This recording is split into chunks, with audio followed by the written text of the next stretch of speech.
open the meeting. There we go. Thank you. All right, today is September 24th, Hopkinton Conservation Commission, is holding our meeting here at the Senior Center. Tommy, we have some documents for Yes, signature. we do. Yep, from the last meeting, we had an order of conditions, and that's coming around. And we also had 2 requests for certificate of compliance applications. We were able to send you around Matt's comments earlier. I think, again, these were pretty straightforward. And right now, there was really anything we needed to. Yeah, nothing significant on either of these.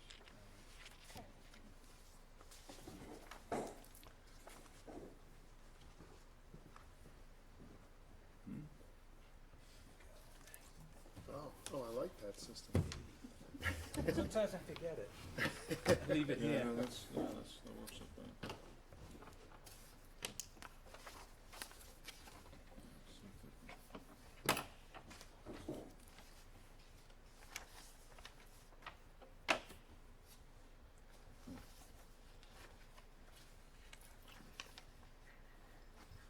And then we've got 6 new applications. Those would be geared up for the following meeting.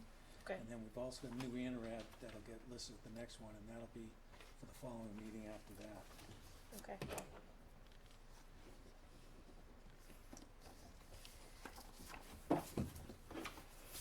All right.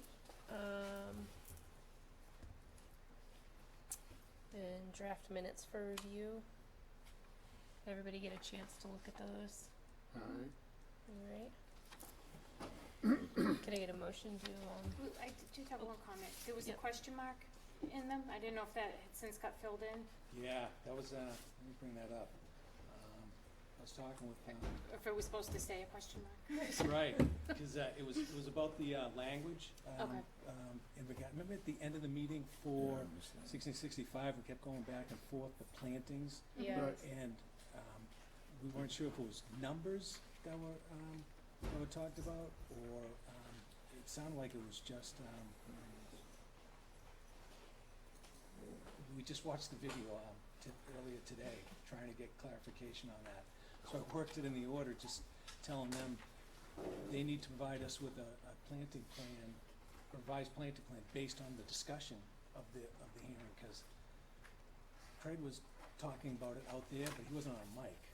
So I don't know what he said. And you guys go, okay, that's good. So Yeah. we were a little unsure what the exact number was. okay. So this was I think that was my question mark. this was the last meeting. I was not present at this meeting, Oh, okay. so, I'm not sure. I mean, if we can, maybe we wanna table it, see if Yeah. Jeff remembers, Right. cause I wasn't Yeah, here for that one. sounds good. I'll just table it Okay. and send it back around again.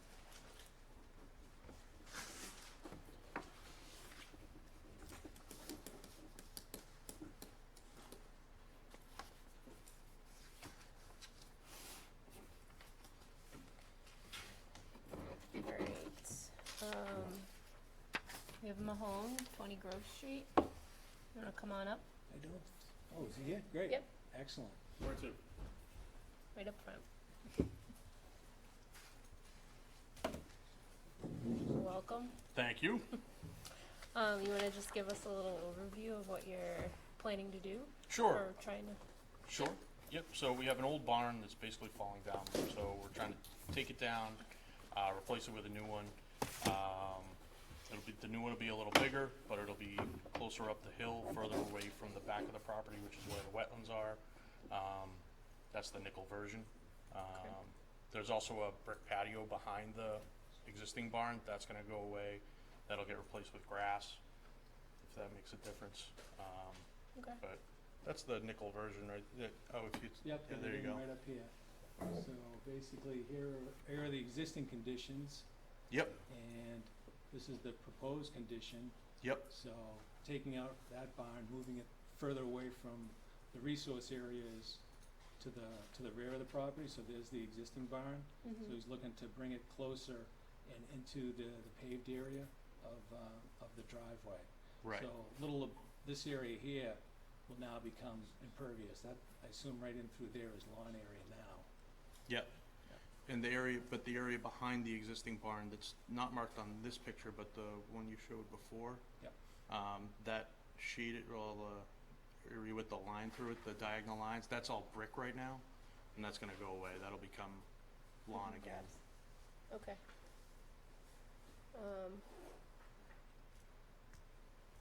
Yeah, that looks pretty straightforward. It's all undisturbed area, and getting rid of the brick is a improvement on the impervious, so Yeah, you're probably gonna have less impervious. less impervious, yeah, taking the brick out. So if the commission wanted to entertain it as a minor project exemption, we could do it with a letter with this kind of standard construction conditions. Or if you think an RDA is applicable, Okay. we'll let him know. I don't know, I think does anybody have any comments? I think a minor project exemption makes sense in this case. It looks like an overall improvement. Yeah. That would be, Okay, Yeah, let's do that. great. So Don will write you up a letter Okay. and send it to you, and should be good. All right, sounds good. Great. All right. Thank you very much. Thanks for coming in. No problem. Thanks for having me. Yeah, I'm in favor of all that. I'm in favor of all that. Okay.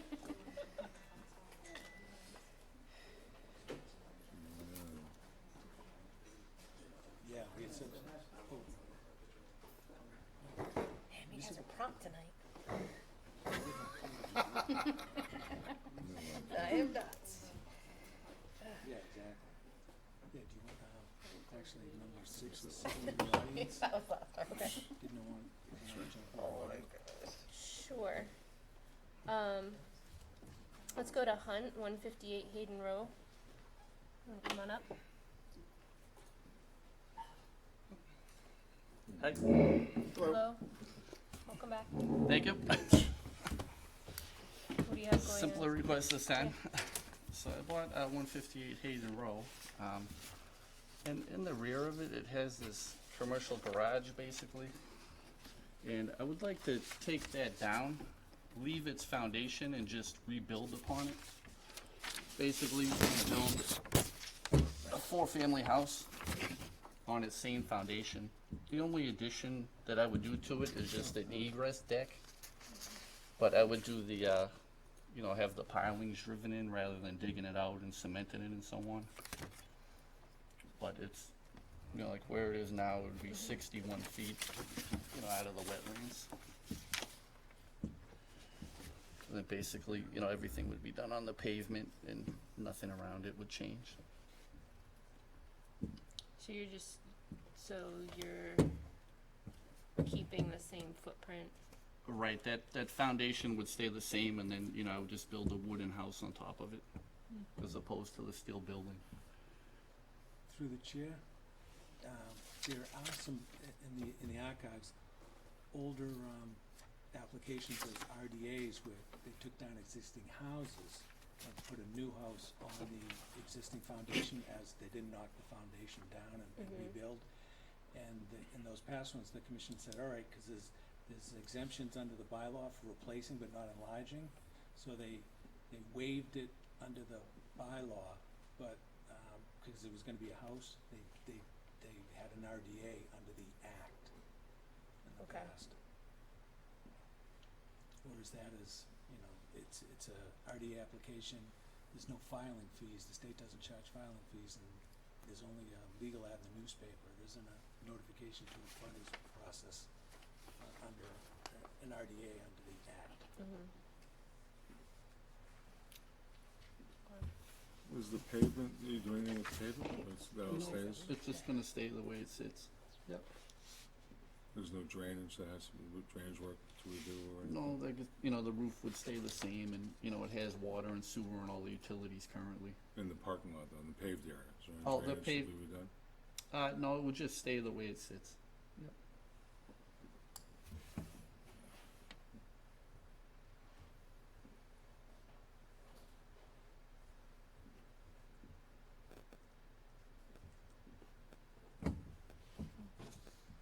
And you said it would just be, it's just a wood deck. Yeah, it would just be a wooden, deck for the second floor egress. Correct. Okay.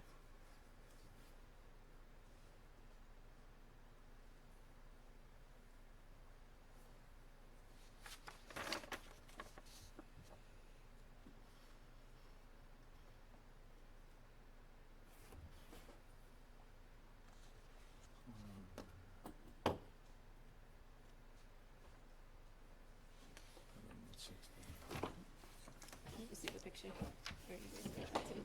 You want this one?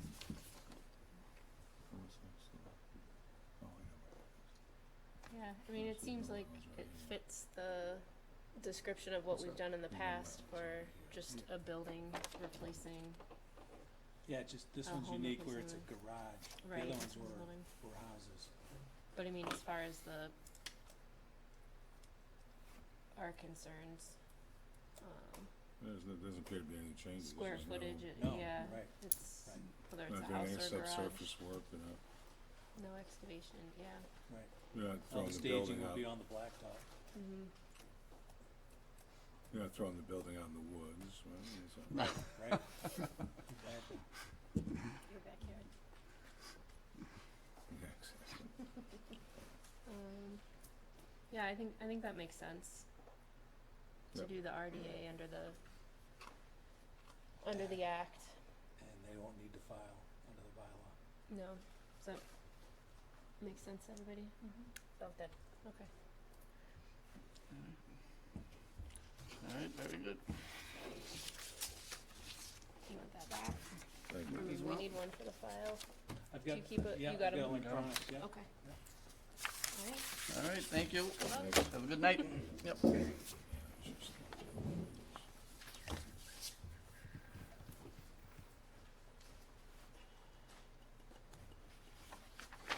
you wanna jump into 7:45, the applicants? Sure.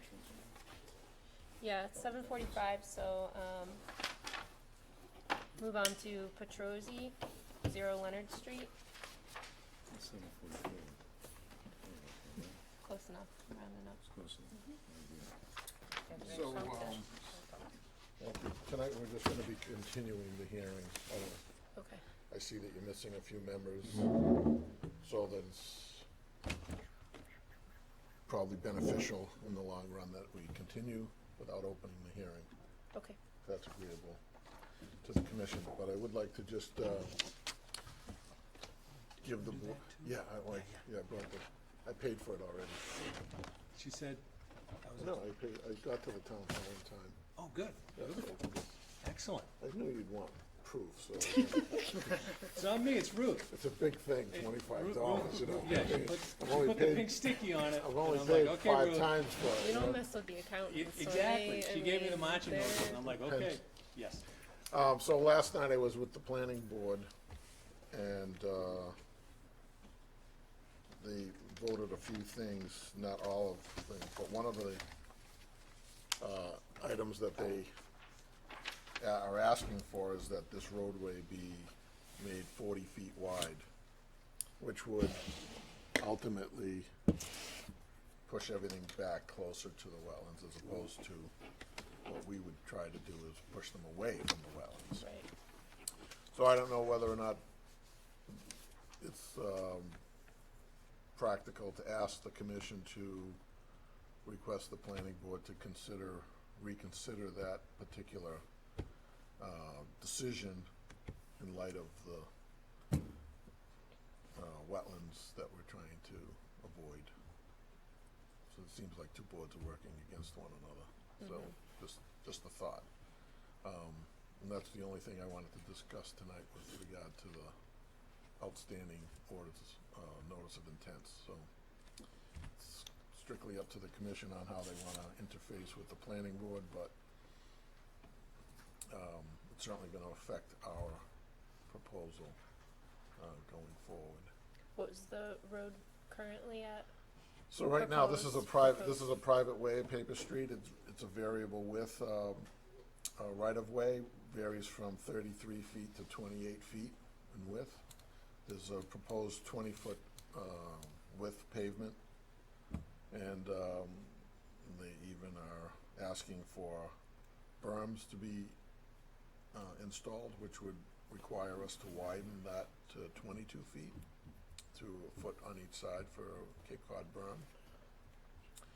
So that would be another ask of the planning board, because we currently were just proposing it as a country drainage type of low impact design drainage type system. So when you add berms, you have to widen the pavement, and you also have to redesign how the water is going to sheet flow into the swales that we've proposed. So I'm meeting again with them on the 7th of October. So any input that you could offer that might relieve or essentially get us to what we've proposed would be helpful in the process. And that's kind of all I can say about that, so we can discuss that. We'll continue this to the, when is your next meeting? So, Melissa, good question. we are meeting again on October 8th. Yeah. So I'd prefer to go 2 weeks beyond that, Okay, because if that would be there the is a 22nd? yeah, if there is a redesign, then we're gonna need to Time. submit Yeah. plans, revised plans and get them to you, so it wouldn't be practical to meet the next night Right. on that, so. Okay. Jim, did you have a comment? I had a question. What was planning board's reasoning, rationale, basis? Well, we're dealing with one of these gray areas, as we have been all the time. This is a unconstructed paper street. It's been in existence since 1946. And there's a certain procedure that you follow, and the way the planning board is applying their subdivision rules and regulations to this way, obviously we can't comply with today's regulations, because the right-of-way isn't 33 feet or isn't 40 feet wide. So our position is that they can only apply the regulations to the maximum extent practical based on what we have. They're making the presumption that because I own one side of the street the entire length, that I have in my discretion to make the roadway wider, the right-of-way wider, which we disagree with. But again, if we're trying, so for example, from here to here, I have control of the width, but from here to the street, I don't. So what would happen is you'd have like a 30-foot right-of-way here that would then fatten out to a 40-foot right-of-way, and it's not really, without getting into the legalities of it, it'd be easier if they would just not make that a requirement. So they agreed with everything else, that the width of the pavement's the traveled way is only gonna be 20 feet instead of, say, 24 or 26 feet. They've agreed to that, and all the other things. It's just the curbing and we haven't even gotten to the sidewalks aspect of it too, whether or not they're gonna require a sidewalk. So we've asked for waivers of all several other items, but we only seem to be getting through 2 or 3 of them each meeting for some reason. So, but that's the rationale, I guess, behind it. I don't know any. So you would look to the town to accept this as a public way? I've never proposed it as a public way, and I've not proposed it as wanting to be accepted as a public way. We've always proposed it as a private way, homeowners association maintenance, and no obligation of the town. And they know that? Future. Excuse me? They know that? And I think they know it, but this has been going on a long time, so maybe they've forgotten it. I don't know. But that's the way we've proposed it, and that's how we want to keep it. But like I said, it just seems to be different. This board and the planning board have like conflicting objectives, it seems. So I think we just have competing interests. Yeah, well, yeah, exactly. So, it may help if the commission were amenable to, you know, keeping it, I mean, you wanna prefer us to move things closer or further away from the wetlands, so everything that, and we're trying to do that, but then we go to another board and they're pushing us back, so, I don't know what the solution's gonna be there, but any support that we can get relative to that would be helpful. And that's really kind of my update on that, particular issue. The only other, item for discussion is that I've asked for a reconsideration, or not quite sure what the process is, but I picked up an abutters list. Don has indicated to me that we just go forward and re-advertise for a new public hearing. Is that? So like, yeah, through the chair, if you guys remember like the last, whole one, we sort of followed the bylaw, this is, 281, C, then 20 days following the, receipt of request for consideration, commission will either issue a final decision incorporating the changes or vote to reopen the hearing. Commission's always taken the act of voting to reopen the hearing. Then, within 30 days of that vote, we typically go through the process of notifying abutters, that whole notification process. And me and Lou realized, the way it's worded, it says, the hearing shall be convened in 30 days of the request for reconsideration. He's already submitted that, so really, I think what we've always, it's really 30 days within the vote, so if you guys vote now, it would be within 30 days, so we can get them on the agenda, get it all squared away.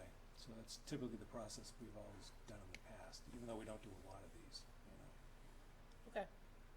I think that makes sense. Can I get a motion to reopen the hearing for Reconsideration. HCC 39. HCC 30? Oh, okay. On here. For Cool. HCC For reconsideration. for reconsideration. So this was the one where Drainage the culvert. drainage yes, we yes. were, The Leonard Street. the Leonard Street, plugging the Yep, exactly. drainage pipe. I'll make that motion. Second. All in favor? Aye. Opposed? Okay. Good. Great, So thank now you. we'll go through the process. What are we talking about? Is there a fee, an application fee or advertising fee? No, yeah, Wow. we have to run a legal ad, and you've already done the fee for the Correct. abutters list. Yeah. Now you notify the abutters, we'd Okay. run a legal ad in the newspaper and we Okay. pay for the legal I'll ad. get that to you in the next We'll few get days. you on, the next round Right. for the paper to Right. hear. If you can give me copies of the notification information, Right.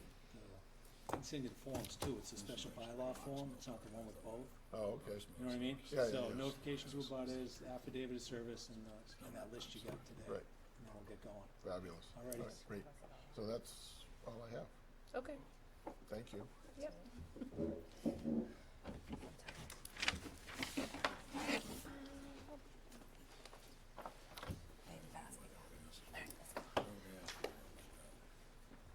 What's- 8:35 is the next one. They are here. They'd be the next one down. Okay. We'll keep going then. FBC Fox Hollow. These to two, read it? these two you're gonna read. One has a number and one doesn't?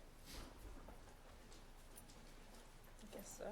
Yeah, for some reason DEP only managed to issue us one number. Exactly. So, hold on, Eric.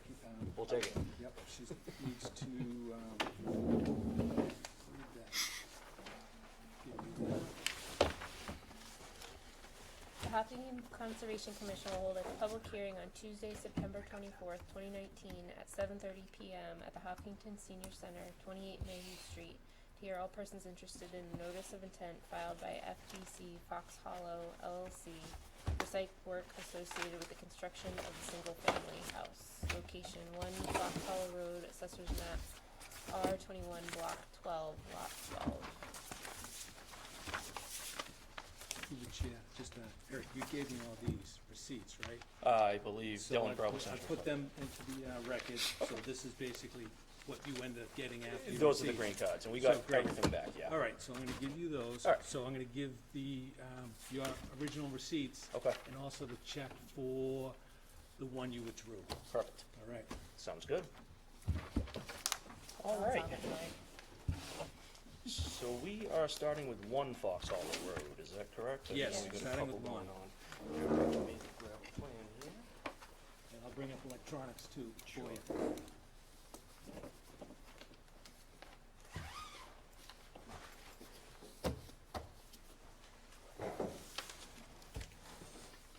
Alright, so I'll go off of the big plan there, to start with. So for the record, Eric Dias, Registered Professional Engineer, Strong Point Engineering Solutions. With me tonight is Ben Stillwell. He is a project manager on this project for the Grossman Companies. Just by way of introductions, Grossman Company has been involved in the project for some time, as a lender on the project, and recently this year, we know the struggles that have been had out there. Grossman Company took it over and said, let's finish this thing up. So their primary task to start with has been to finish up the house that's under construction at the end of the roadway, which is lot number 8. Secondly, it's to determine where we are on these lots and get these ready to go, which is why we're here tonight. And then from here, it's just to finally finish this project. And I think we're looking to put this thing to bed by hopefully springtime, or at least be ready for top coat at that point. So without further ado, lot 12 is right kind of as you're coming into the project over the crossing, the first lot that you come to right there on your left-hand side. We are proposing, pull this up. Easier if I have this to point to. So all of the work on this lot, was that? No. Couldn't do it from that far away. So all of the work on this lot is proposed to come basically right along the 100-foot buffer zone. As part of the definitive subdivision submittal, we had proposed at that time an impervious movable barrier to be placed along that 100-foot buffer zone, specifically for the purposes of stopping eventual homeowners from getting deeper and deeper into the buffer. So on this lot, we're holding to what was basically represented at that time. We have had to shift the septic system into the rear lot, and that does put the septic system within the 125-foot buffer zone of the vernal pool, which would be jurisdictional under the bylaw. The bylaw does allow for that if we can illustrate that there is no other option to place that particular component. And in this case, we've been back and forth through these lots quite a bit now with the Board of Health agent. One of the prior owners, I'll say 2 owners of this project ago, had disturbed those lots.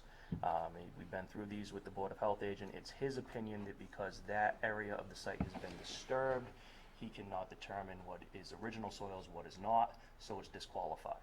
So the only area that we literally have left to place a septic system on this lot is in this buffer zone, because that is the only portion of the lot that hasn't been disturbed at this point. So we have designed a fully compliant system. We got some minor comments back from the Board of Health agent. There's nothing that impacts our proposed buffer zone disturbances or anything like that. So we just didn't want to make those changes in the 11th hour before we walked in here. It's only septic system component stuff. Along with the notice of intent that we did submit an overall buffer zone analysis, and we had talked about this once before.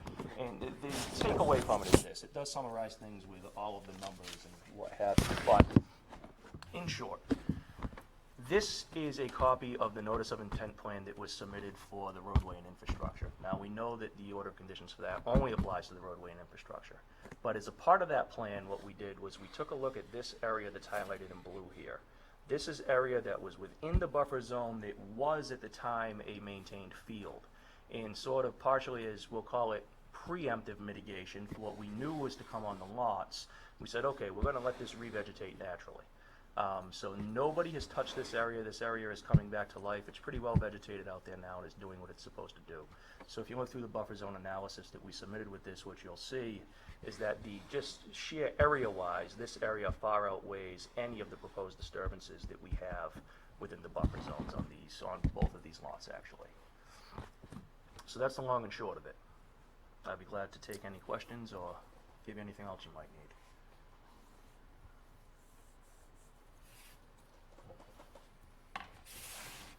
Alright, so,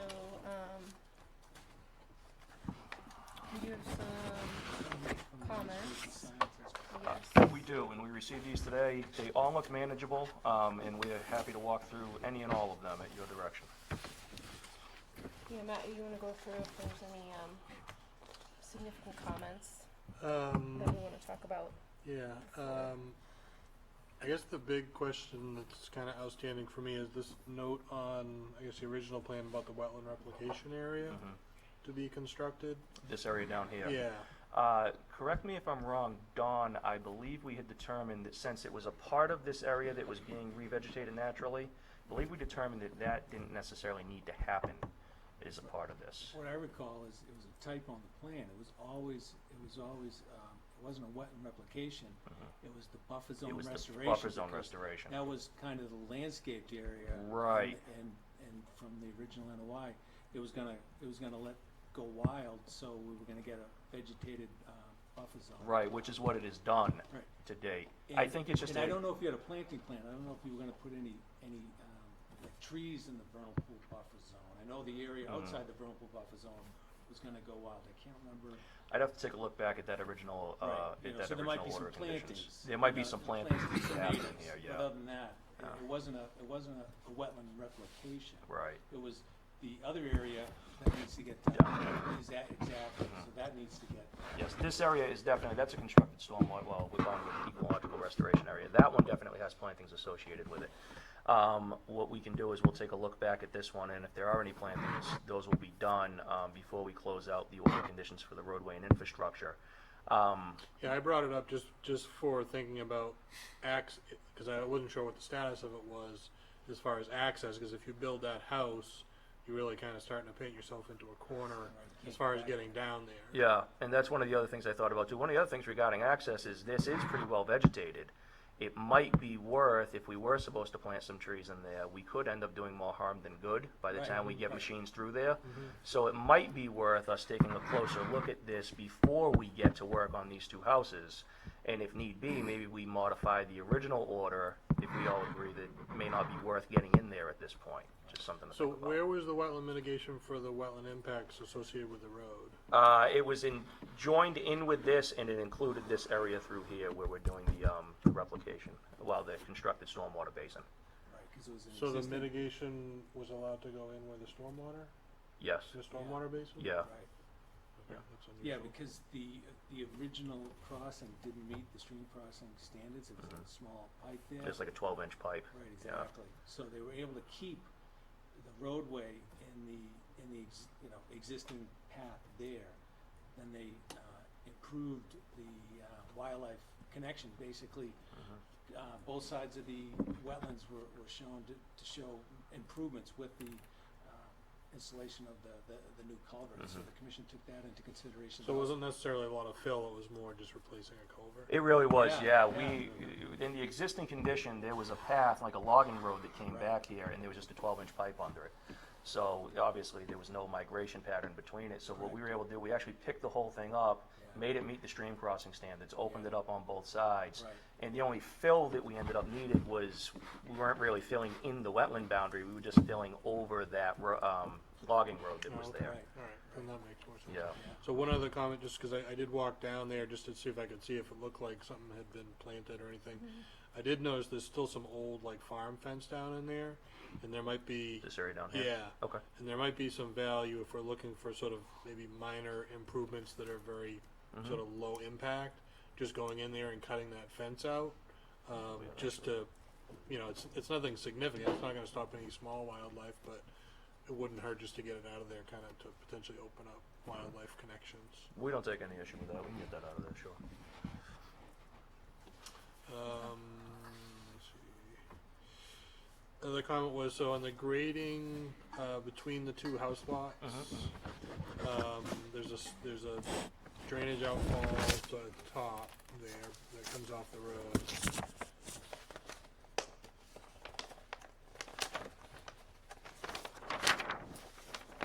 Right here. Yeah, and there's, obviously, it's shown, the grading is shown as a swale until you gotta get down to the bottom there, and then sort of the grading kinda changes to all of a sudden the swale goes away. And I just didn't know if that swale should continue so that, We can certainly let that swale continue. Part of what we were trying to do was, you know, if we're gonna bring that swale, we gotta do a little bit more work down here within the buffer zone, so we were trying to keep it out of there. In fact, if you do go back to the definitive plans, it is shown kind of right at that line as making that break, so we don't have to get in there. If the commission would prefer us to continue that swale, by all means, we can do that. The other thing we can do is when we hit this slope, we can add to the slope some, let's say, like a riprap, flow that diffuser. was, just yeah, to that was spread sort of it my out. concern, was that you've sort of channelized the flow above it, and then all of a sudden you're hitting it where the channel ends. Right. And what's You're that gonna get water scour. gonna do? Yeah, Yeah. you're gonna Sure. end up with Yeah. scour. Sure. So I I would- think either way, just some protection that you're not gonna end up with scour, I guess, is my concern. Sure. I think my preference to mitigate disturbance in the buffer would go with a flow diffuser there. And we can add that to the plan certainly as a condition, or however you want us to do it. Yeah, I mean, you could do it as, because if you're thinking it's tied back to the roadway. It is. You could do it as a project change under the roadway. Yeah, I don't know where you wanna place it, I don't know if you wanna put it in this. I would probably NOI. do it that way. Yeah, alright, great. Yeah. That way everything under the roadway is completely separate, and when we do sign-offs, we're not tying it all together somehow. Yeah. My next comment was, you do have details for the rooftop infiltration. I didn't see any calcs as far as the sizing of that. We can add those. Those were sort of a calc that, I think when we originally designed this, if you refer back to the subdivision plan, there was sort of a generic calc for every house in one detail for every house that was supposed to carry through. This house is actually a little bit smaller than what was shown on the definitives, so if anything, I think we shrink it, but by all means, I'm fine keeping it that way and just showing the calcs that proves it works. Yeah, I mean, it's simple calc, just. I It's think- easy, we'll add it to the plan. And then my last one was the erosion controls talk about hay as opposed to straw, and prefer to use straw Sure. to avoid weed seeds. Yep. Fine with straw. That was it.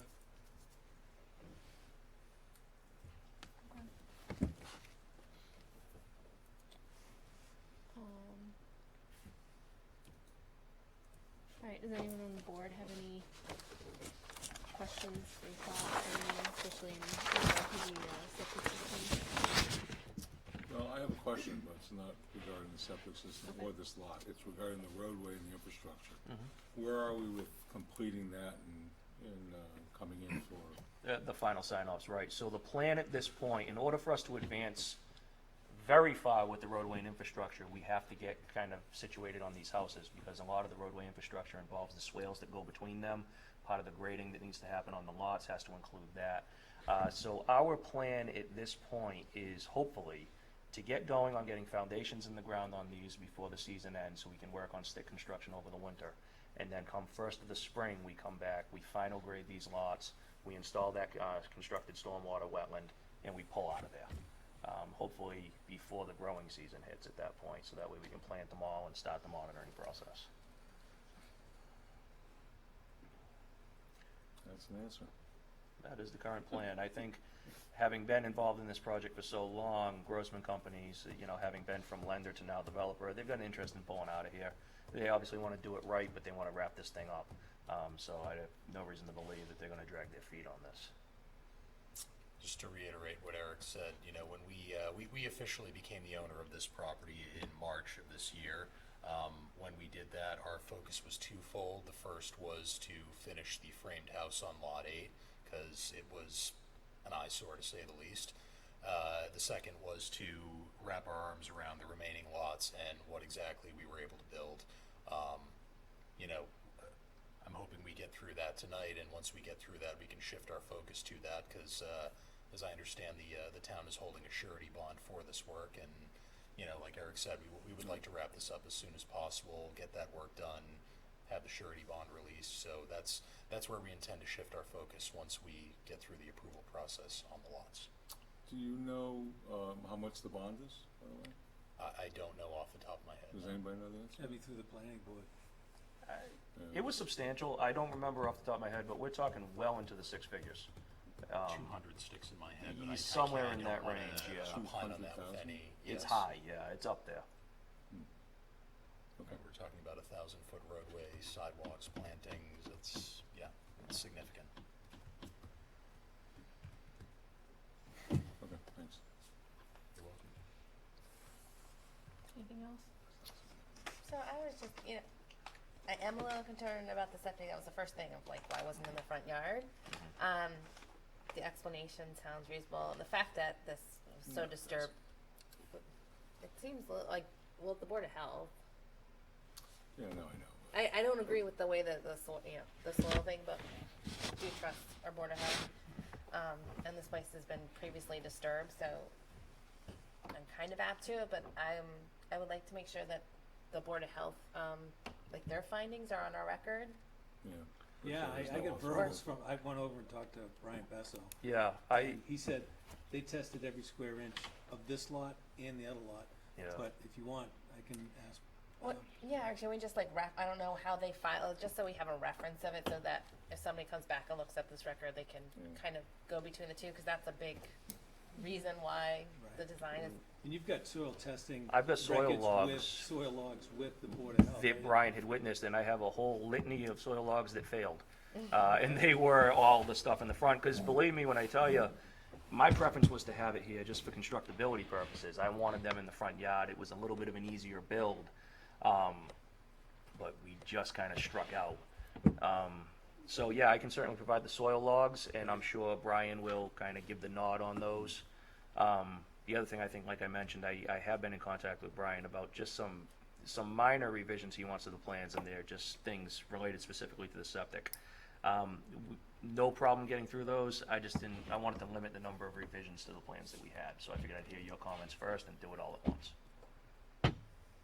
He's got a couple on the plan already. You got, I don't know if it's, I see his notes here. Yeah. It talks about fill, that was the problem. Yeah. Right there. Yeah. I don't know if they correspond on the plan. Do you have the, Those two application? are shown, and they're right here in the septic area. Okay. But yeah. we did pepper this whole front area with more test pits, and we had a hard time discerning exactly what was native and what wasn't, because I think what happened was when the prior owners actually owned this, they came through this and they stripped off the top and subsoil, and then they started filling.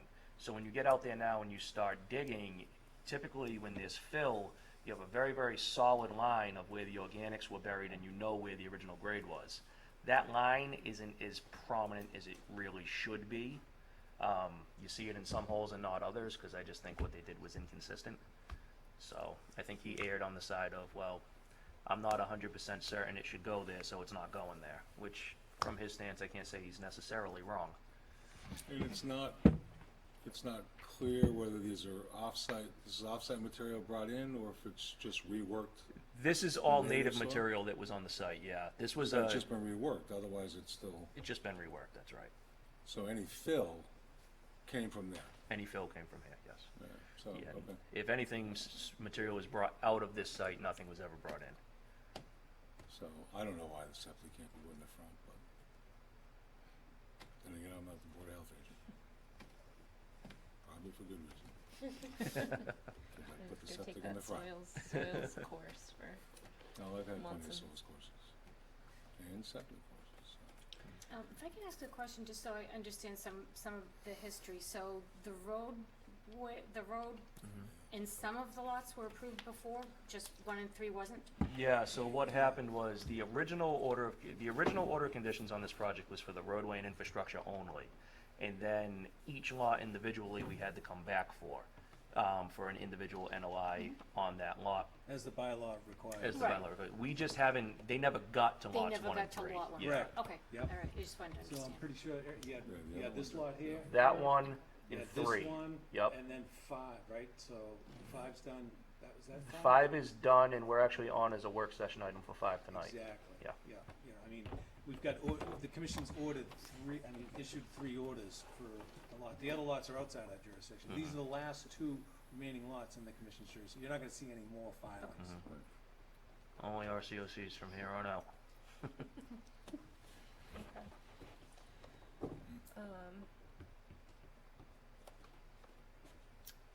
So with this much information that we're looking to update on the plans and whatnot. I think you look at the Done. supplemental information on the testing. Yep. So, you know, we can ask for that, to be submitted. And I think everything else has been, was there anything else we were asking you? Everything else is just, Oh, the calcs. is calcs. drainage the calc. calcs, Drainage calc. Matt's comments, Right. and I'll touch up something Brian's at on the same time. Whatever is Oh, gonna yeah. go at the bottom of the swale. But he's probably gonna do that as a diffuser, as a Part of the project road. change under the roadway Okay. order conditions. And I can even show it here, but I'll still go, just to Yeah. be consistent throughout Exactly. everything, yeah. That and the plantings, Mhm. whatever I we're wouldn't gonna want, do I with wouldn't the want that plantings to with get the lost road. in the single-family house I lot, wouldn't as either. You know what I mean? Yeah. It should be with the road. Sure. So for this particular lot, we're looking for the soils logs, information from Board of Health, and the roof calc Yes, Mhm. added to the plan. yeah. So you wouldn't issue the order until we get that. Until you get Right. that. If Now- you guys take a vote to Right. issue, it'd be subject to, is this the one that needs it needs a DEP file number too? Yeah. So it needs a file number and it needs the discussed information. Mhm. Then, if that's all satisfactory, we'd be able to issue an order of conditions Mhm. if permission's so inclined. Okay. And we can, on our end, we can turn that all around very quickly. It's just a matter of when DEP is gonna get us a number. Okay.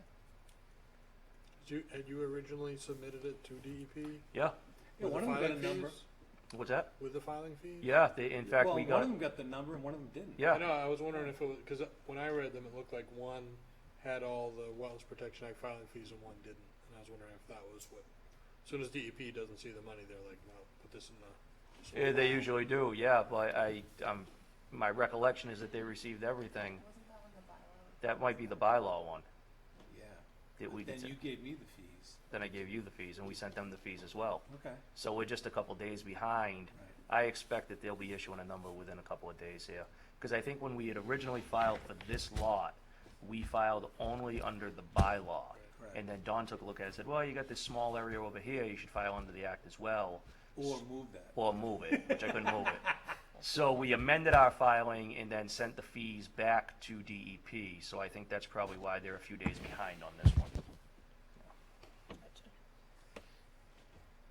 Okay, I think I'm okay with, voting on this one pending receipt of, the requested information and Don's review of that. Sure. That sound, You need to ask for public comment. I probably should. Is there anyone in the audience that, has any comments on this project? Okay. Can I get a motion to approve,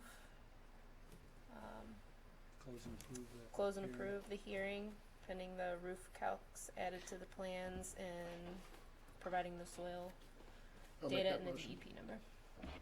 Second. All in favor? Opposed?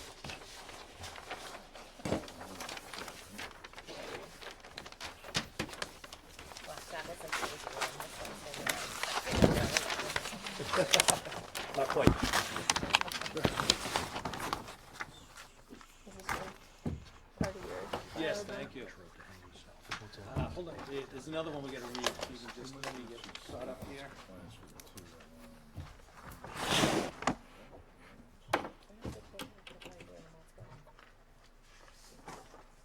You guys didn't get any certificate of compliances yet, did you? Are any of those? We do, Yes, yeah. yeah, Lot- yeah. Oh, did you? At least three, two of The the two on ones. Pond Street or whatever. The two on Big Pond first Street, yes. and the first one as you come in on the right-hand side. Those are all complete. Alright, the Hopkinton Conservation Commission will hold a public hearing on Tuesday, September 24th, 2019 at 7:30 p.m. at the Hopkinton Senior Center, 28 Mayhew Street, to hear all persons interested in a notice of intent filed by FBC Fox Hollow LLC for site work associated with the construction of a single-family house. Location 3, Fox Hollow Road, Assessors Map 20, R21, Block 12, Lot 11. Excellent. For the record, again, just to be official, Eric Dias, registered professional engineer with Strong Point Engineering Solutions, and with me is Ben Stillwell from the Grossman Companies. This is what we refer to as Lot 11. The address is 3 Fox Hollow. The one we just talked about is right here, so this is just on the opposite side of the swale. Very, very similar lot layout to the last one. We still have the house in the front, and we still have the septic in the back with the slope going down to it, and for all the same reasons. Like we talked about before, when we were out there to do perks on lot 12, we did a whole bunch of perks on lot 11 with the same result.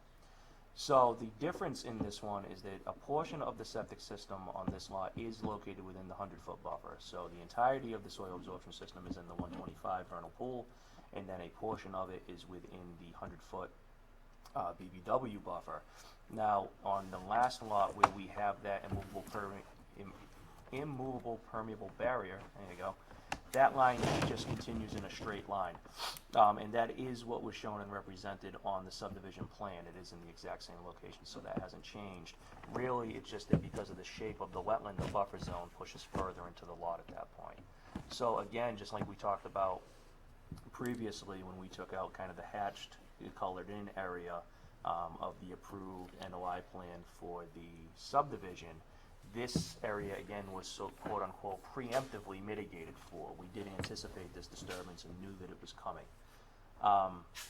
So again, really very much the same thing. The septic system is located where it is for the same reasons we talked about. We would prefer to move it up, but obviously we can't do that. So that's where we are. Also, we did receive comments from your review agent today. I won't speak for him, but I think they're very much the same as what was discussed before. Because this one is in the 100, I think there was some talk in the comments about the commission could consider or should consider whether or not this is a self-imposed hardship because of the fill on the lot. Now, I would argue self-imposed in the sense that it was disturbed during the course of the project, sure. I think it'd be more accurate to say that it was imposed on the current applicant by some work that probably shouldn't have been done the way it was by the prior owners. So again, they are simply in a position where they're trying to finish this project. I think we all have an interest in seeing that happen. That's it. Okay. So I would agree with Eric that his reflection of my comments are what they are. I guess just one question that maybe could have applied to the last one as well, and pardon my ignorance on this, but, and I'm sure you wouldn't want to do it from a cost perspective, but could you not just like dig out, sort of over excavate that whole area where you would like the system to be and just bring in the right type of soil? You can't, because what Title V says is that it has to be 4 feet of undisturbed naturally occurring material. So part of the, I won't say the argument, but the debate that we've had with the Board of Health is whether or not the material that's there now was disturbed or not. Is that what has always been there? Meaning the prior applicant disturbed all the way down to bedrock and then start filling? Or did they leave 4 feet and then start filling? And I don't think the Board of Health is comfortable to make that determination.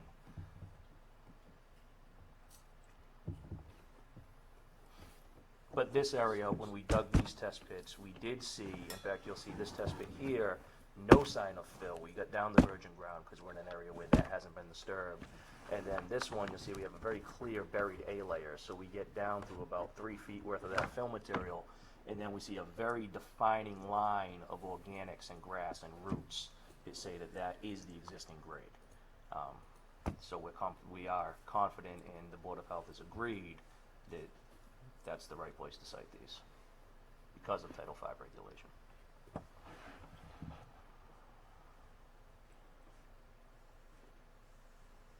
Okay.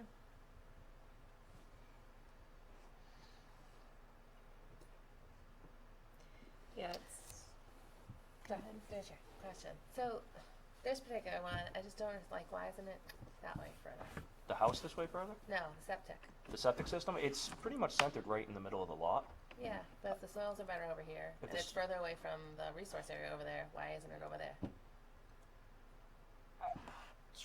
You know, we could shift it a few feet. I think at the end of the day, we're talking about maybe 10 feet at the most.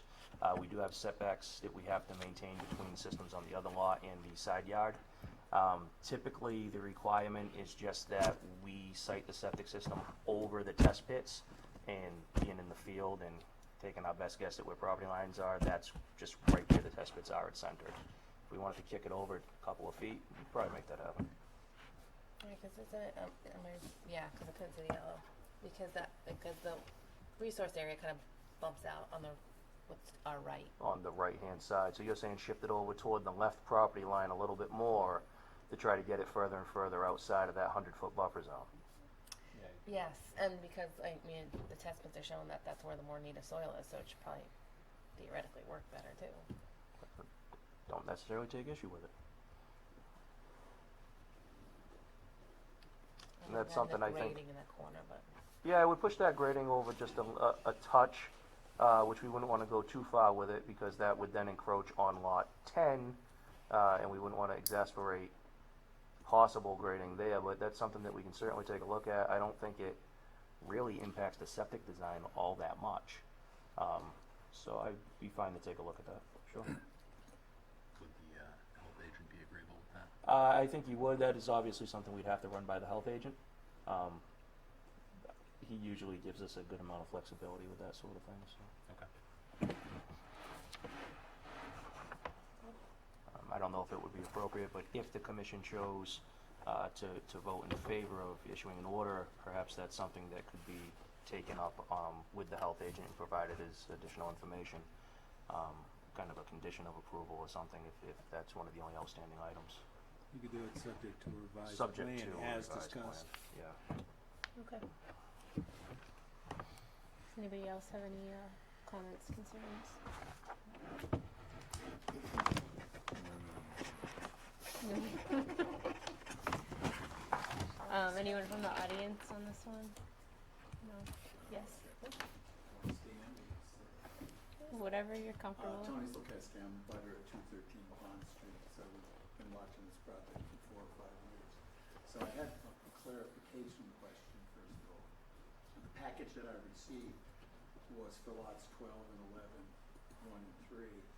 There is a reference in one of the materials to number 5, which would be lot 10. Is that under consideration, or is it just the 2 that we received? It is. That is on the agenda as a work session item rather than a public hearing. Rather than a public hearing? Yes.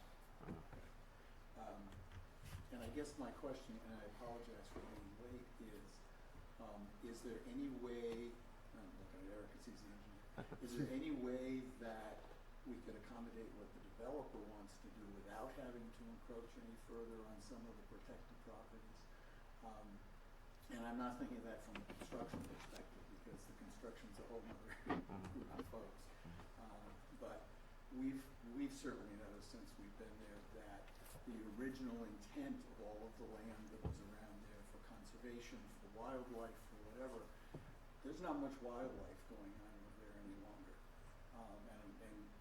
And I don't know that this does much to affect the wildlife, but I guess we just sort of are appealing to you guys to say, I don't mean enough is enough. But if there were another way to not have to do anything to keep infringing, there's very little going on with wildlife over there.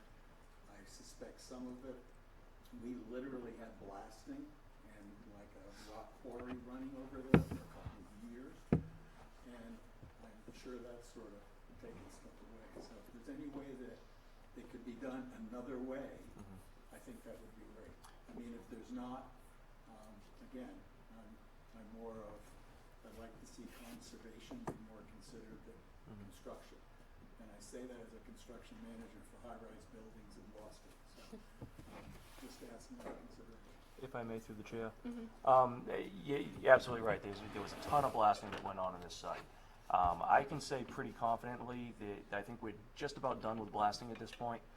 We've got about 3 more houses left to build. The way that these are set up, foundations are all above the level that we would need to blast, so I think that's a very good thing.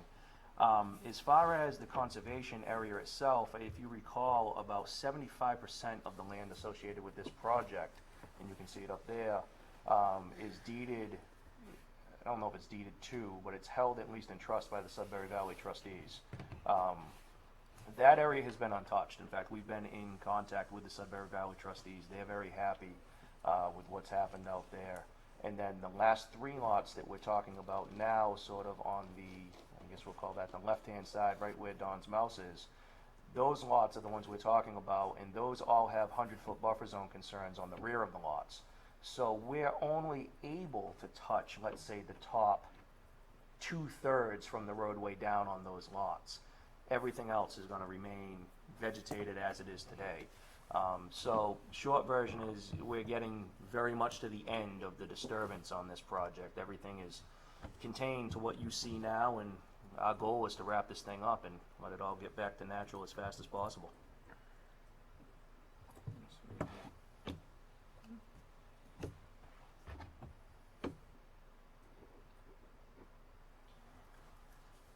All right,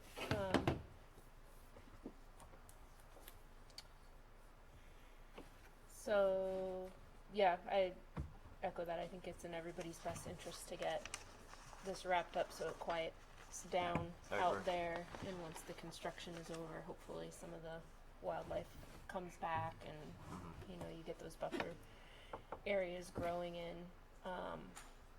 I think as far as our concerns and what we can do on the site, like Carrie was asking about moving the septic out of, you know, as far as we can from the buffer zone, is the best we can do at this point in the design of the project. Sure. So I guess I'll ask for a motion to approve the plan with the same conditions, or requesting the same additional information for the roof calc added to the plan, the soil logs from the Board of Health, and a revised plan with the septic shifted As far as possible. much as possible, and approved by the Board of Health. For review by Don and Lucas to Sure. sign off on that. So moved. I guess, Second. all in favor? Aye. Opposed? Great. We're good. I know you've got lot 10 on for a work session. Do we wanna table Yeah. that to the end, or do we wanna take care of that real quick now? Number 5 in the world. Yeah, we're ahead of schedule, so might as well. And I can make that one quick. Okay. Yeah, let me bring that up. See all the roads. Work session.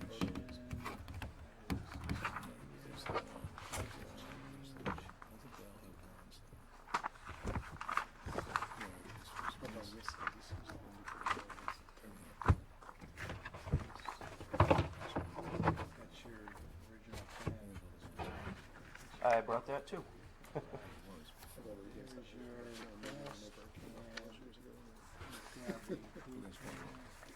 your best plan. You get site plan, yeah, dated July 26th, I think that's. Yep, that's the one. All right. So this is lot, well, we call it lot 10. I guess the address is technically number 5, Fox Hollow Road. This is the one, so it was 12, 11, now 10 is here. This plan was actually approved by this commission about 2 years ago. The date on this plan is July 2017. Very little impacts to the buffer zone here. The only thing we really have is we filed under the under the local, just for this little corner of grading. Everything else was kept outside of the buffer zones. On this plan, the subdivision plan that was approved didn't originally show the barrier, the immovable permanent barrier, extending through this lot, so we extended it. Just as part of what we were doing here, we thought it made some sense. Short version of a long story, this lot design was always kind of trying to jam a square peg into a round hole. Outside of the stuff in the buffer zone, it really just doesn't work that great. So we took to revising it, something that's a little bit more friendly to the site and what it should be. Short version is our buffer zone disturbances actually got less. I think we were approved with something that looks like just over the order of 1,000 square feet of buffer zone disturbance, and we dropped that to 325 square feet. Septic system still outside of the buffer zones. We actually re-perked these lots too. Did find an area, this one was a little bit easier because not as much of the lot had been disturbed. Did find an area very close to where we had originally intended the septic system that was still natural and good to go. And other than that, it lays out very much the same as the last two lots that we took a look at, where we've got roadway in the front, a little bit higher, house in the front, excuse me, a little bit higher, and then we're dropping off in the back as well. So really, we kinda knocked it down a little bit from what it was approved as. The other thing I should mention too, two things. One, the order on this is in a prior applicant's name. Two, as part of this request, we did request an extension to the permit. I believe that permit expires, I wanna say it's next year. And since obviously no work has been done, we've requested to just extend that permit. It would be in equal term as if it was issued tonight, basically. Yeah, so basically, typically, they need to get the request in writing at least 30 days, they've got a request in writing, so, and then we would typically, as we get up to the nearing of the, when it expires, then the commission can say, well, how much time, then How you much can time talk, do you need? how Sure. much time is left, Yeah. Do you need a year, 2 or 3, you Yeah. might even sneak it in under. Yeah, based know? on what we're talking about for timeline, I can't imagine why we would necessarily need a standard 3-year term on this. That's what I was I'd thinking. like to think that, a year from now will be, Ben would like to think that a year from now, this lot will be a memory. So yeah, we can certainly talk about that when we get a little bit closer to the Okay. extension. Can I see that, Sure. which one was the original? The one on the very next page. The original had a pool in the backyard. It was an odd shape. The driveway's on the wrong side.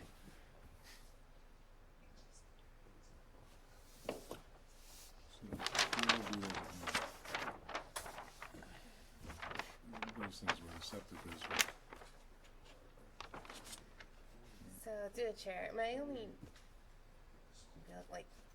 this just looked like it's gonna be a really steep slope, and I was wondering how you're gonna stabilize this. In the other plan, it looks more gradual and kind of more built into the Sure. thing. This one looks like we're gonna flatten out the backyard and then Sure, drop sure. it. So, Those are, Yeah. all three of those have a 2-to-1 slope proposed in the backyard, and that's to Okay. tighten up that slope and keep it away from having to encroach any further than we do. The short answer is we're gonna jute mesh it. We're gonna dig that slope, we're gonna secure it with jute mesh, we're gonna hydroseed it and get it vegetatively stabilized, and we're gonna watch it. that's a little different. Do you need the other plan? No, it's fine. It just looked really steep when I was looking at that one, the way it was. We do have similar slopes throughout this subdivision, all 2-to-1 max, obviously not within jurisdictional areas. Oh, no, good? And we've had good luck with them. Okay. If they're stabilized appropriately, sometimes they take a little bit of watching to make it really take root and take hold, but we haven't had any issues with washout or anything like that yet. Maybe now things are stable, we won't. Yeah, relatively. Oh, no, I see. Oh, Question. pretty easy. So, did you have to re-perk this lot too? We did, yes. Even though there was already a design that had been approved? Yeah, what it was is that I don't believe the septic permit had ever been issued, and I think it was really because of, let's say, bookkeeping issues with the prior applicant that didn't make their way where they needed to. So this system was actually originally proposed a little bit further up here. When we went out there, obviously that area had been slightly disturbed now, so we had to dig down here a little bit. Same story. That changed since this. Yeah. Since the original plan, the site changed, all right. Yeah. The other thing we should note too is that we did go out there, we resurveyed this whole thing when we re-perked it and everything, make sure our grades are in line with what's out there today, so we don't have any surprises or anything like that.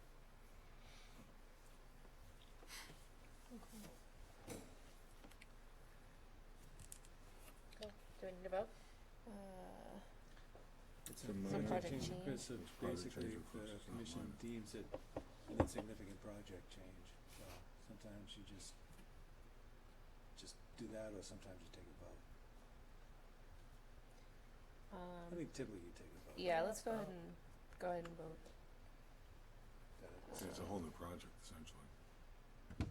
No, there's an existing order, conditions for this, so Yeah. this is a project change request. Well, I know, but it's a, It's a completely different configuration Yeah, of it's no essentially. pool and, Disturbances are the same, but the layout and everything is substantially, Right. I understand. There's We have less, to you're reflag it. There's proposing- less disturbance, yeah. There's less disturbance in the Right. commission's jurisdiction on Mhm. this Yeah. one than the approved plan. So you're seeing a net decrease. yeah, no, in- it looks like it's an improvement from the previous. Sure, yeah. So, can I get a Motion to deem it insignificant change. Ethan? Second. Does somebody make the motion? My motion. Alright, All in favor? Aye. Aye. Alright, opposed? All right, thank you all for your time, I appreciate it. We'll get this turned around and right back. I like the way we change who makes the motion every time, keep Anna on our feet. It was, Janine and Jim, no, it was, Ted and and Jen. Jim? First, Oh, second. Jim. You would think at one point we would just consistently have the same person make the motion second, but we haven't figured that out. Now that we're on TV, I tend to make sure the minutes match. Just going along. Just hold No, it. I'm right, on your you toes. know? Like, I Don, don't that's you. understand why people didn't just Thank do you that, guys, like, appreciate the your same help. people every time, like, you just put the same note. I can think of reasons why not. To make a motion or a second. Depends.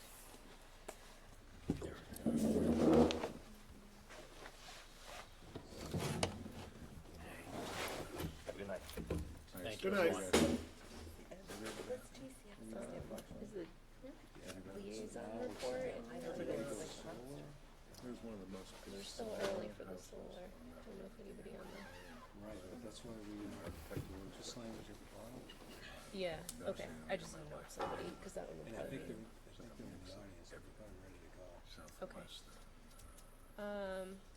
Borrego Solar, 0 Wood Street. On in town, yeah. In town, it is. Remember French. Hey, Good evening. Brandon Smith, Borrego Solar. Tom Gola, Goddard Consulting. Hello. We have some changes. Yeah, so Present. some slight changes to the plan. It's generally similar to what I presented a couple weeks ago, but since then we have kind of officially submitted the plans. Really not much changed as far as from that presentation. So generally the concept of, no more tree clearing within any of the wetland or vernal pool buffers. Through the chair, I was just taking in Yes. attendance, just to advise you, there's only 3 members who've attended all the other previous hearings, so you basically move forward at your own risk. with a vote, if you ask for it. We ask Yeah. for to close it. Okay, thank you. Yeah, so generally, as I mentioned, pulled out of the riverfront area in the majority of the site.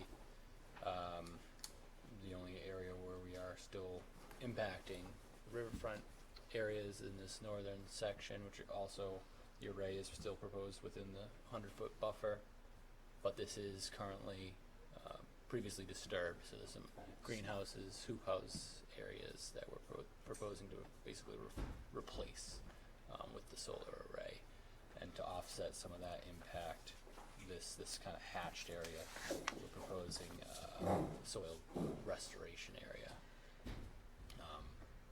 basically decompacting and reseeding and adding some topsoil to that area, to offset some of this jurisdictional area impact.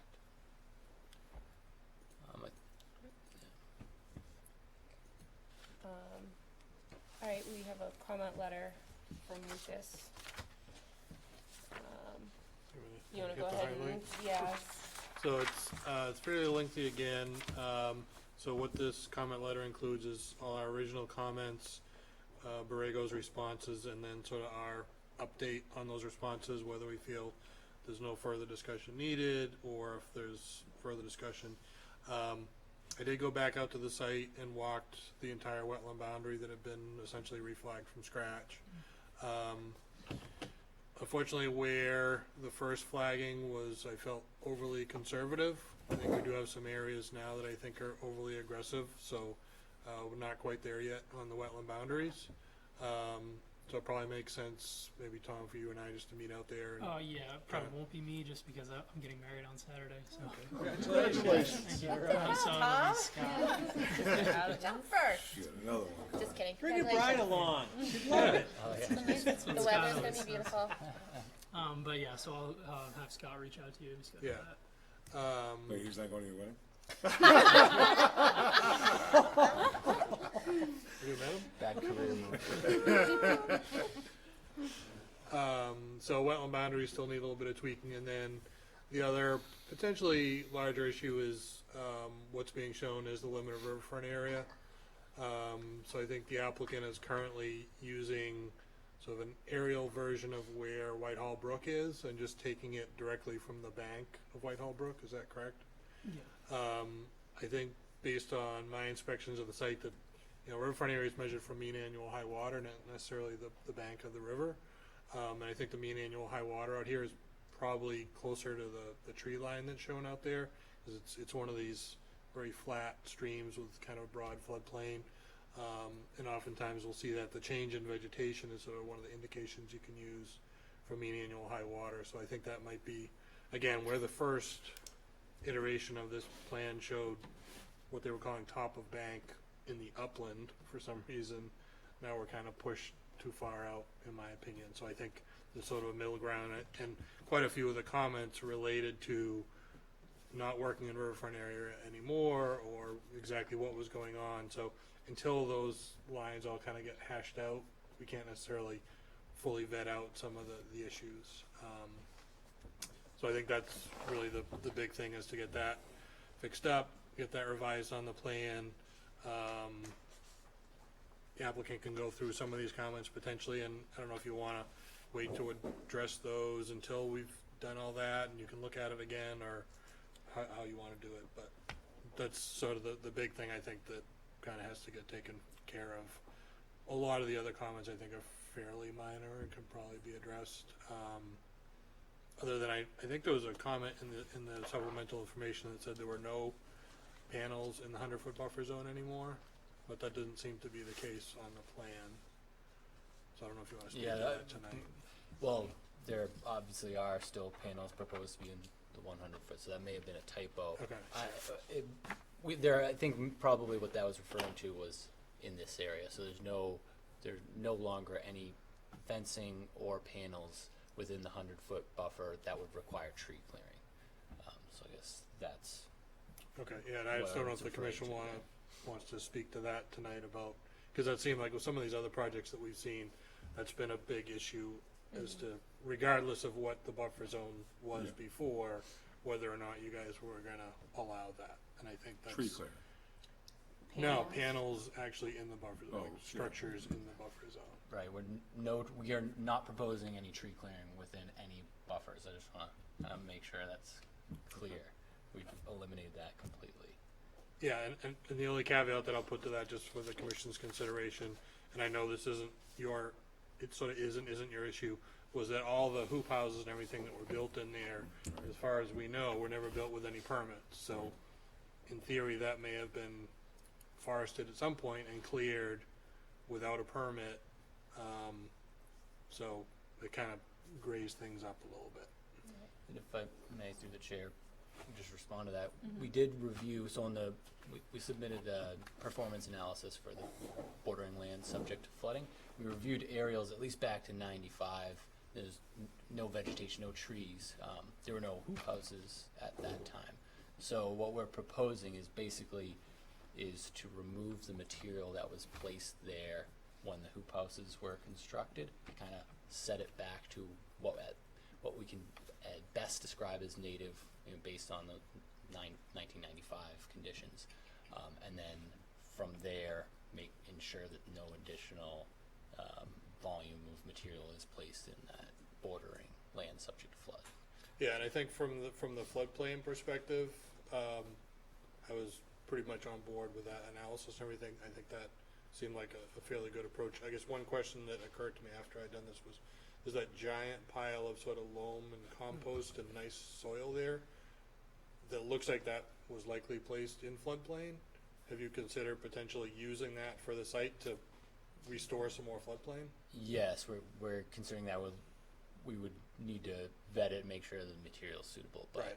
but yeah, I think that would be our first choice. Okay. So I guess one request I would have, just because we have been going back and forth, and obviously I can't really nail down a design until we know what these are. Any, I guess conceptually, any issues that the commission would have with our plan, I'd like, if possible, to know, so that when we revise this, because I'm gonna have to revise the layout based on these new wetland lines, and I can incorporate potential changes if the commission requires. But I feel that we have adjusted, based on your feedback at our initial meeting. I feel like we've met those, but I would like to make sure we incorporate those in the next layout change.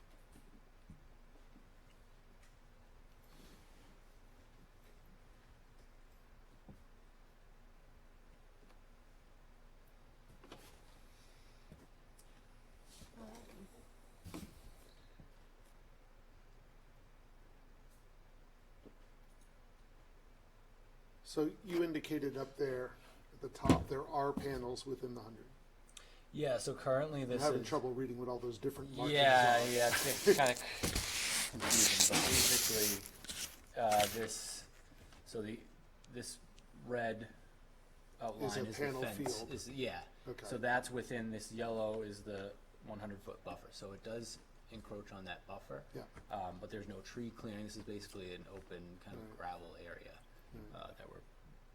that we're going to be pulling that gravel out and reseeding. I think that's one area, I can't remember what we did on the solar field on Main Street. Marathon? Yeah, over by, Right, yeah, I think there was an allowance of panels in disturbed areas. You weren't in on Yeah, that. it predated. yeah. Right. That was before me too. I don't know. Right. That was a while I ago. feel like it has a lot to do with how long it's been since it's been disturbed. You Right. know, it seems like it's been disturbed and seriously maintained, and I don't know this one that we've allowed it, but where it's, you know, previously disturbed but kind of allowed to go wild for a while, Right. and we want to stay wild. And it was split both. I think there was some panels in the buffer zone. Some of the members were amenable to that. Some were because it was previously disturbed. But how long? You know, there was mentioned that it was still getting maintained. I think some of the members had concerns that it had really gone wild. It was more meadow than, you know, actively disturbed. You know, usually that active disturbed is it's active. You know, if it's longer than 5 years, then it's the commission typically thinks it's gone wild. You know? Yeah. If I may, this area here is, right now, it is actively maintained, and there's gravel area. Post-construction, basically outside the fence will reseed and allowed to grow with, you know, no maintenance. Within the fence will be mowed a few times a year, but it will be a substantially better than the current conditions. I guess the chair, I mean, this seems reasonable. I haven't looked in much detail. Seems reasonable. It seems consistent with what we want, especially taking everything out the buffer. I'm more curious about the impacts of the riverfront, and specifically because we've had different filings and cases and stuff upstream, downstream. Because yes, it's previously disturbed area, so that part of it seems okay. And it looks like from your last one that there's a lot of improvements, but I want to make sure that we have that down correct, because I think it could have different issues, different development along that same water body. So that'll depend on where this riverfront moves, but our kind of the intent is to make sure that, you know, this area that we restore outside of this fence at least kind of kind of offsets the riverfront impact at a 1-to-1 ratio. How that will look after the potential change to the riverfront, you know, I'll have to figure that out, but that's our intent. Yeah, and I think I did have a comment in the recent memo of, I think the commission needs to consider is, if we're talking about mitigation of whether it's riverfront area or BLSF or buffer zone restoration in some way, is it restoration if it's underneath panels? You know, if it's being actively used in some form other than just true ecological restoration, put it back and walk away, should that be counted the same way as something that's, you know, if they were just to restore it and not put panels in? Right. I think that's just, I don't know if that's a discussion you want to have tonight, because I think that does have the potential to sort of affect your layout as far as if you're trying to figure out what your mitigation is and you can't have panels on top of that, what you're calling mitigation, then that's probably an important point. Yeah, I don't think we've allowed mitigation under panels before. Yeah, I think if it's part of the proposal and the development, then that would not, it would be like double counting it. Right. I was say, I mean, I think when we've had it where they've allowed more wild in and around the area, we've kind of, I think, been more flexible with some of the design, but I don't think we've ever allowed it to count. Not even Marathon, yeah, I mean, any of the Wasn't that the blueberries? improvements were outside the panel areas, you know, so, that, you know, there was, areas where there was, buffer zone, it was taking out a lot of the invasives, and then in the wetlands, it was trying to make it a wetland shrub habitat, so there's gonna be a lot of, shrub plantings, so, and Brandon, I think I sent you a copy of like all the information for that. From that previous For that previous one. I'll do the same thing for the commission, just so they can get caught up on that old one, because some of the members weren't even involved in that, so, sort of similar, previously disturbed area, so they were aware of it, ahead of time when they were, looking to file the NOI. I gave them some examples of what had transpired before. Yeah, and the only other comment I'll make on that too, is it appears as though regardless of where that riverfront area line ends up, is that the vast majority of the work will qualify as redevelopment under the riverfront area performance standards. So the performance standard for work within redevelopment is you basically have to show an improvement of the riverfront area over what it is today. So it's not necessarily saying, you know, so again, there's a huge gray area there. Around what's an improvement? You know, so, you know, is the improvement of taking away the hoop houses and the gravel and putting soil and planting it, but still having panels over it? Is that enough of an improvement? Or is the improvement to take the gravel out, reseed it, naturalize it, but not have panels on it? So that's, thinking ahead, I think I probably know what side of the argument you're gonna be on, and it's, you know, it's what, you know, but that's, I think, gonna kind of come down to the crux of it, and I don't know, you know, where DEP had fairly substantial comments on this application, they may also be looking at that as well, because they may not wanna be setting precedent somewhere, you know, and they tend to be a little prickly about riverfront area regs. Through the chair, I think one of the reasons the DEP did have so many comments is because that initial layout had much more riverfront impact. But still, I did also want to clarify that kind of in the calculations, we were not counting kind of buffer zone impacts as restoration necessarily, but it's more of this area that's upland, so not within the buffers, not within the riverfront area, but still having soil restoration is kind of That's what within the was- floodplain though, the majority of Correct. it, so it's still within a resource area. Yes, right, okay, yeah. Melissa, Yes. I have a comment. So I think I'm being consistent. I have a problem. I'm opposed to any commercial development intruding on the 100-foot buffer zone. Residential is another matter, but when it comes to commercial, any kind of commercial, I have a problem with that. So any panels that you propose in the 100-foot would be an issue for me.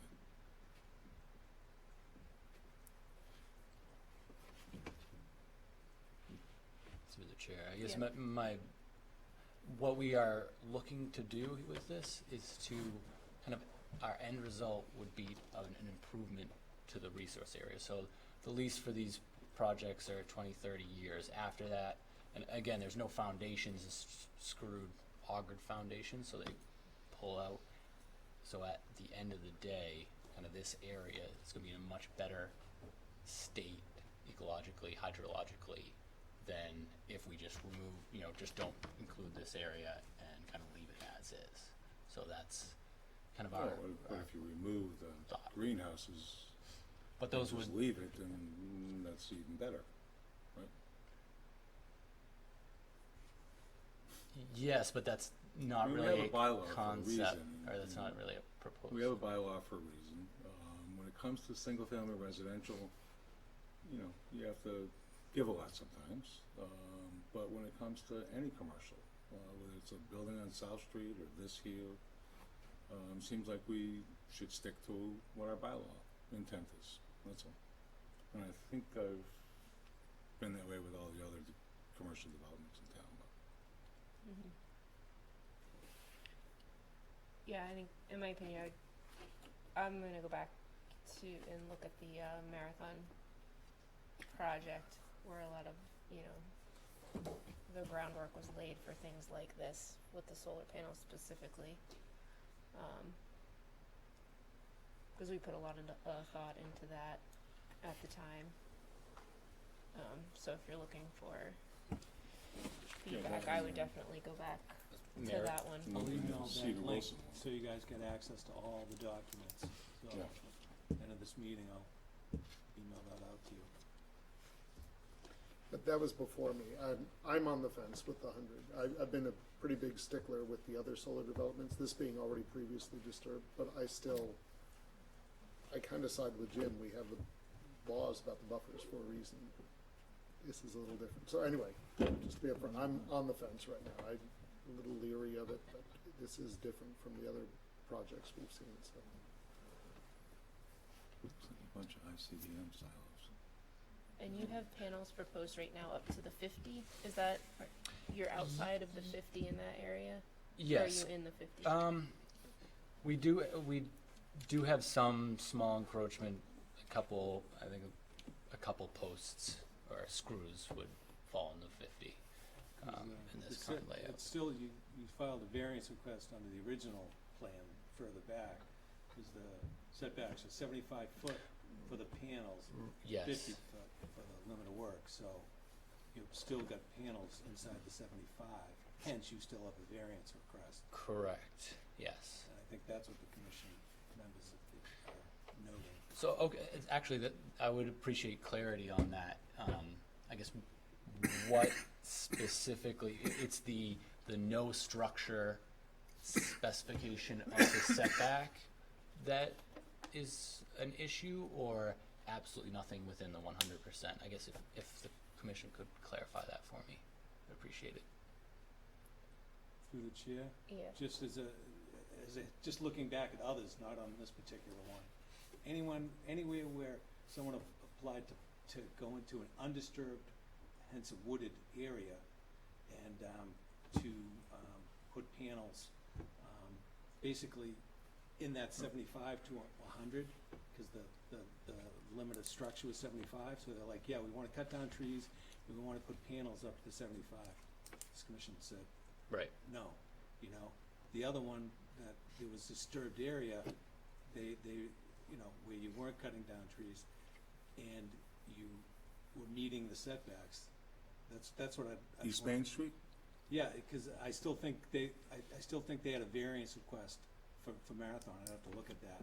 I think some panels went beyond the 75-foot limit of structure, and that's where the split came. Some of the members were okay, some weren't with the variance request, hence you had a split vote on that one. But you've been consistent on any ones where you were cutting trees down to get into the 75, you guys weren't amenable to that. Yeah, and there was, my feeling on the East Main Street one was the applicant said that it was claimed it was previously disturbed, well, which it was over the course of history, Right. but it hadn't been disturbed for years, right? It's been out of agriculture for 10, 15, 20 years, so it's not really, so I didn't consider that to be previously disturbed because it's now reestablished and stabilized. And, I realize it's a little bit different because there's stuff already there. Yeah, and they were arguing that they'd go in and like mow once a year, Yeah. you know, and they were actively. Well, but they disturbed areas that they consider to be previously disturbed that I would consider to not be previously disturbed for the Right. purposes of a project. Exactly. Every filing's unique. Yes. Yeah, I think the takeaway is that, you know, the majority of the project, the improvements look like what we were looking for, staying out of the 100-foot buffer.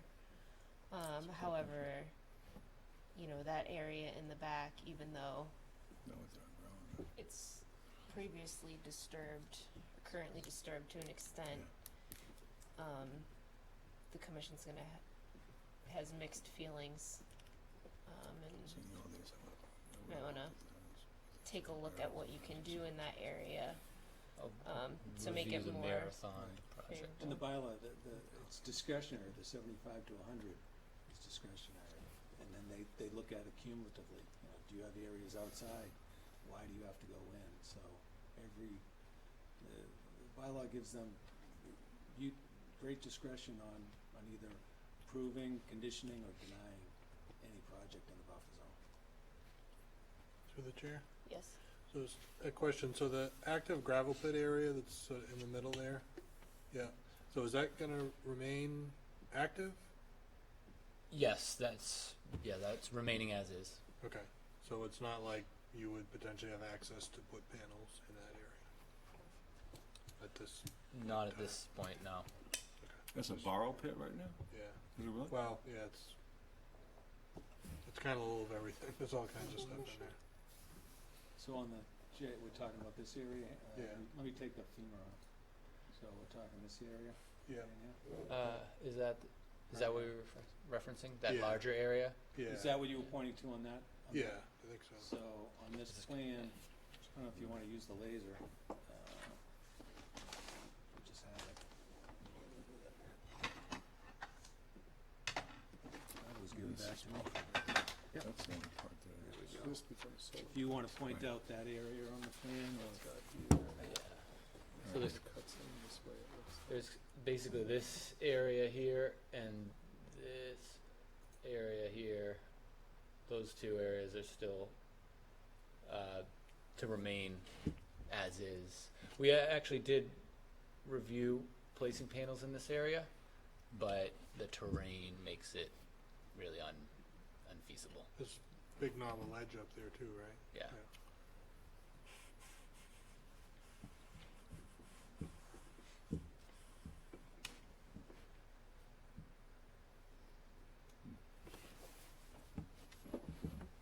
Go. Okay.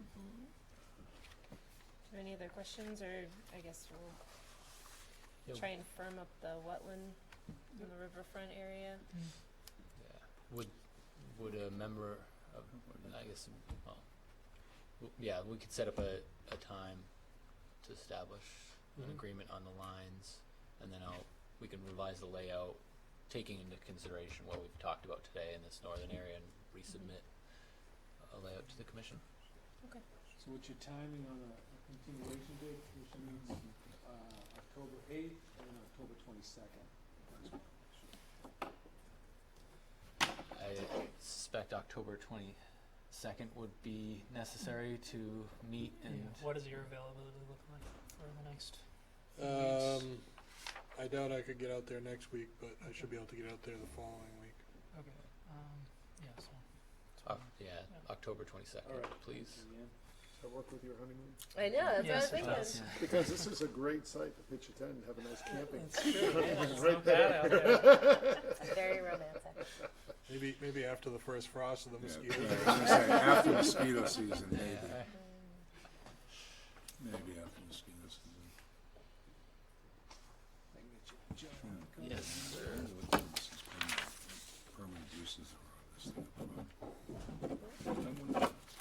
use so far? These guys, does anybody have permission to do whatever they're doing? Or whatever they're doing. Whatever they're digging up. Yeah, storing. I appreciate it. Thank you. Congratulations. Hey, what, so, wait, so what is all that stuff? I mean, if this is on the property, is it just piles of, yeah, Yeah, rubble, stone. it just is a, you know, that's in transit? I think they bring stuff, I think they import stuff, Okay. sort it and stuff, and then Somebody's send it laying back. down there, they're bringing it in and out, selling it. I didn't ask for any comments from the audience, you keep reading. That can continue, so, Okay. this will continue for that, those are the property owners. Oh, Did anyone in the Oh, hey. audience have any Here's the property. comments? so what is, so this is, material like, you know, in transit? Brandon, before you go, Brought in, it sold. would be nice if, brought up. we just, Yeah, we sort of. forgot to ask the audience if they had any questions about the, Years ago, we had. since it's continued, we didn't close it, Yeah, And, definitely. you know, it wondering wasn't if, an actual gravel, but Make sure. all the material was used up, so now it's just So it's all in use of one way or another, right? So it's coming or hauling going. the surplus and process. And what was all this over here? Is that stone? So the house is stuff. the, yeah, that stuff. The greenhouses are up here. Right. Are those just like, I don't know, super sacks of something or?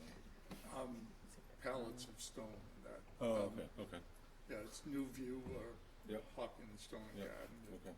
has the hoop houses and they, you know, have a lot of their bricks and stone and stuff.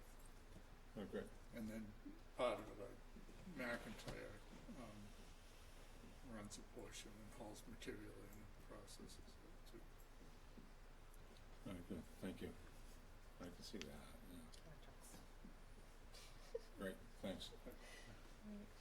any questions from the audience Any other questions? for the application?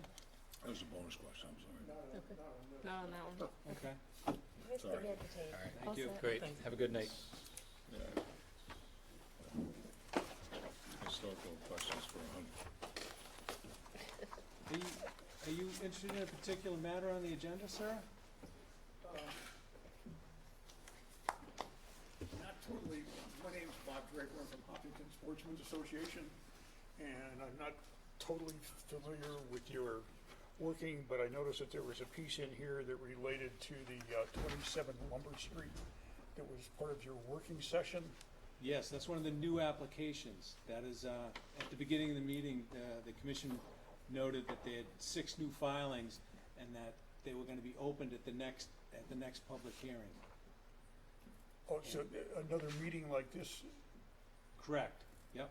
So it's, so they can get an idea of what's on their, what's on their workload, what's gonna be, what are they gonna be facing, so, and anyone else who wants to be interested in staying abreast of what would be on a future meeting. So Okay. anyone can see that these were the new applications filed within the past 2 weeks, and that they're not on the active agenda, that hopefully at one of the future meetings, they would be listed as a public hearing to be opened. oh, But if you want, we can send you, we can That's send you neat, that's we can send you copies of all the information if you're These interested are in old pictures, what's but, going on, no, we definitely like to, we know that it was approved previously, and that Correct. this is a resubmission of it. The Yeah, only- because their order of condition expired, Yeah. Yes. and they hadn't finished the project, Correct. so Started. legally they needed a permit to Yeah, continue because the they've project. increased parking spaces, which is now gonna make runoff, et cetera, et cetera, et cetera. But the important part, I was hoping that the board might have a chance to consider in this is, are you familiar with the Valpy chemical spill and the underground chemical plume that's in that area that abuts and is on part of the. That DEP's tracking, And Yeah, a part of from the South Hopkins Street. Sportsman's Yeah. Association right, property. Our obvious concern is we're a sole source water, so that if anything disturbs that groundwater and pushes that plume in our direction, then our well is contaminated. That was really my only point of doing this. I know that you had all approved this before, but I was just, and we're not interested in attempting to stop it at all. I just was hoping that you all would take that into consideration, be aware of it. This is an incredibly wet area in there. I know there are wetlands and then there are swamps. You know? We're literally in the swamp stage between our two pieces of property there. So anything that disturbs that, obviously our concern is what happens to that chemical plume and where it goes. So if you want to put any of that in writing, we can make that part of the record. So when the public hearing gets open, it would become part of the record. Okay, would I do that at the meeting, or would I send it to you folks ahead of time? You could email me any of your comments, and I could have it put into the electronic fine. record. Okay, And then fine. it would be made part. So when the public hearing gets opened, it would be noted that we received comments from abutters, so the commission would be made aware of it. So if you didn't want to come, if you just wanted to put in writing, or if you want to come to the next public hearing, when the commission asks for information from the public, then you'd be able to do it verbally as well. Okay. Whatever's, you know, Okay, we. convenient for I you. wasn't aware that we didn't appear at the first Conservation Commission hearing. It was only at the planning board meeting. Yeah, you take historical, the old ones you're Right, talking about? The original one when it was Right. done, right. Well, there's a chance to have another bite at the apple. Like I say, I kind of chuckled when the gentleman was speaking about conservation. As you know, you also approved a piece of property on Chamberlain, Correct. okay? Yeah, and- the commission looked at the whole thing And cumulatively. that whole thing just kind of pushes everything into our area there. And you were talking about wildlife in there, man, it has been decimated. The animal paths have all changed. For example, say 5 or 6 years ago, there were 10 deer who were harvested from the property. Last year there were 2. So it gives you an idea of what's happened in that whole area there. Yeah. Although we do have a very vicious fisher cat to move onto anybody's property that would like to. Isn't he ever within range? I beg your pardon? Isn't the fish cat ever within range? Oh, he's very much within range. I think November 3rd, you can trap fisher cats just out of Massachusetts. It's like For one day? 1 or 2 days. It's like some bizarre thing. And coyote too, or something like that. Wild animal. Thank you very much for your time. I'm Thank you. sorry that I was out of sorts here with all of you, but thank you. That's okay, thanks. I'd shoot the damn thing if I was out there. Alright. So, liaison report, review proposed trail improvements on rear Joseph Road. Well, that sounds like me. Sounds like you. I just wanted to, so I don't know if in the future we want to actually have liaison reports from certain committees, but I wanted to just share that the Trail Coordination and Management Committee, it's been some time, had some discussion, proposal from its chair to improve the trail that's currently on the parcel known as Rear Joseph Road that abuts the Hughes property. There's a trail, a footpath that's there, that made by whoever, Joseph Road residents or whatever, to get to the Hughes property. And Trail Coordination Management Committee was proposing, thinking about improving that trail.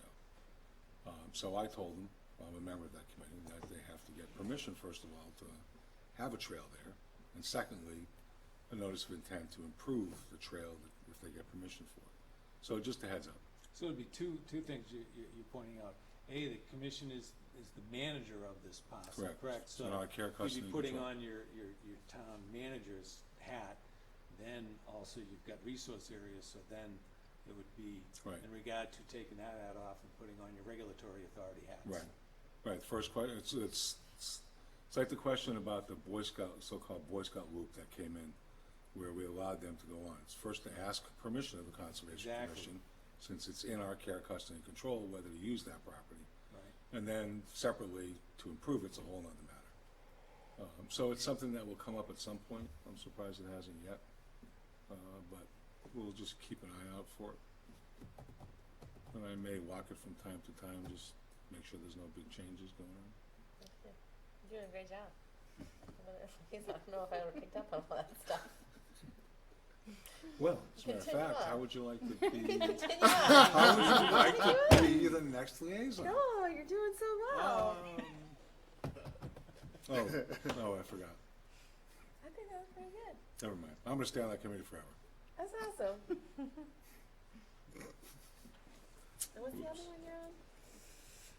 The CPC? You can go with that too. PCP, No, you're not on that. CBC. All right. Upper House. We appreciate Disclosure of appearance of He's rolling his eyes. permissive flavor or influence. Exactly, yes. The next time. Luke's Environmental has presented some of these in the past in regards to working with Bowler. I think they've actually had one in the past for Strong Point. This one was filed for the NOIs you just reviewed. Right, for Foxhall. So basically, it still stands that Lucas won't be working with Strong Point on anything in Hopkinton. Okay. All right. And there were no other public forum requests at this time. That would be number 9 on the agenda. All right. Is that like a new thing, this public forum stuff? That was the new That's the verbiage, open- The right? new verbiage, we Oh. sort of Verbiage. carried over Sorry. what the, it's kind of what the Board of Select Board Yeah. utilizes, so we thought, All trying right. to be a little Open consistent. forum. Yeah, like a open forum, so the stuff that comes in after we post the agenda. Oh, you know, okay. So, Seeing no one in the audience, I guess we can probably I think dispense with that. that's why, huh? yeah, I'm not expecting any public ones, and we didn't get anything written, you know. Is everybody good for October 8th, except for me? I didn't see any problems.